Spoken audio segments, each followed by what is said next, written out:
नितेश राणे यांनी अहमदनगर येथे ज्या पद्धतीने दोन समाजात तेढ निर्माण होईल असे वक्तव्य केले होते, त्याबद्दल आम्ही माननीय पोलीस अधीक्षक, माननीय पोलीस महासंचालक, माननीय जिल्हा दंडाधिकारी, माननीय पोलीस निरीक्षक, जिल्हापेठ या सर्वांकडे वारंवार जाऊन लेखी तक्रारी देऊन सुद्धा त्यांनी काही कारवाई केली नाही। म्हणून माननीय जळगाव मुख्य न्याय दंडाधिकारीकडे आम्ही माननीय ॲडव्होकेट अजय कुमार सिसोदिया व माननीय त्यांचे सहकारी दीपक कुमार सोनवणे यांच्या माध्यमाने आम्ही त्यांच्यावर खटला दाखल केलेला आहे 30/9 आणि पुढील सुनावणी 3/10 ठेवलेली आहे। सांगण्याचं तात्पर्य एकच आहे की संविधानाने दिलेल्या हक्काप्रमाणे व भारतीय संविधानाने व भारतीय न्याय संविधानाने दिलेल्या कायद्याप्रमाणे आम्ही त्यांच्या विरोधात गुन्हा दाखल केलेला आहे आणि निश्चितच आम्हाला याच्यातून न्याय मिळेल हे आम्हाला आहे, कारण की आमचा भारताच्या संविधानावर पूर्णपणे हक्क आहे आणि पूर्णपणे आम्हाला विश्वास आहे आणि आम्ही आभार व्यक्त करतो ॲडव्होकेट अजय कुमार सिसोदिया व ॲडव्होकेट दीपक कुमार यांचे की त्यांनी एकता संघटनांच्या माध्यमाने ही तक्रार आमची स्वीकारली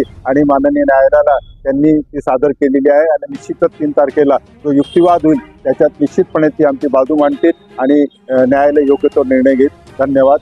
फारुख शेख, समन्वयक, एकता संघटन, जळगाव। दिनांक 1/9/2024 रोजी आमदार नितेश राणे यांनी अहमदनगर येथे जाहीर सभेत मुस्लिम समाजाबद्दल धार्मिक भावना दुखावणारे असे वक्तव्य केले होते। त्या संदर्भात अनेक वेळा आमचे जे फिर्यादी आहेत फारुख शेख अब्दुल्ला यांनी माननीय पोलीस अधीक्षक, पोलीस महासंचालक यांच्याकडे अनेक वेळा तक्रारी करून सुद्धा त्यांनी गुन्हा दाखल न करून घेतल्याने आम्ही दिनांक म्हणजेच काल 30/9/2024 प्रायव्हेट कंप्लेंट म्हणजेच 175 भारतीय नागरिक न्याय संहिता 175 नुसार दाखल केलेला आहे। त्यात आम्ही भारतीय न्याय संहिता कलम 196(1) आणि 298, 299, 302 प्रमाणे सदरचा गुन्हा दाखल करून घेतलेला आहे। त्यात माननीय न्यायालय आता पुढील तारीख 3/10 ही नेमलेली आहे। सदर जर संदर्भ बघितला तर मूळ फिर्यादी यांना न्याय न मिळाल्याने त्यांनी माननीय न्यायालयात धाव घेतलेली आहे। तरी न्यायालयाकडून आम्हाला अपेक्षा आहे की न्यायालयाकडून आम्हाला न्याय मिळेल। तसेच आम्हाला भारतीय संविधानाने स्वातंत्र्य दिलेले आहे की कोणी व्यक्ती कोणा विरुद्ध दावा दाखल करू शकतो। त्या संदर्भानुसार आम्ही जर किती मोठा व्यक्ती असला तरी त्याच्या विरुद्ध आम्ही न्यायालयात दावा दाखल करू शकतो।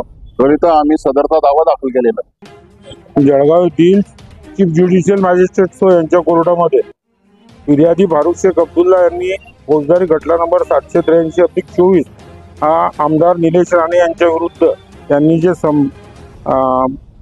धर्मगुरूच्या बाबतीत अपशब्द वापरले होते आणि त्याच्यामुळे जे समाजामध्ये जो असंतोष निर्माण झाला होता त्याच्या बाबतीत मेहरबान कोर्टासमोर खटला दाखल करून दाद मागितली आहे। त्याच्या आधी पोलिसांकडे वारंवार चक्रा मारून गुन्हा दाखल करण्याचे विनंती केली, अर्ज दिले, विनंती केली, परंतु न दाखल झाल्यामुळे मेहरबान कोर्टासमोर तसा अर्ज त्यांनी फाईल केलेला। त्याच्यामध्ये मेहरबान कोर्ट लवकरात लवकर निर्णय घेईल।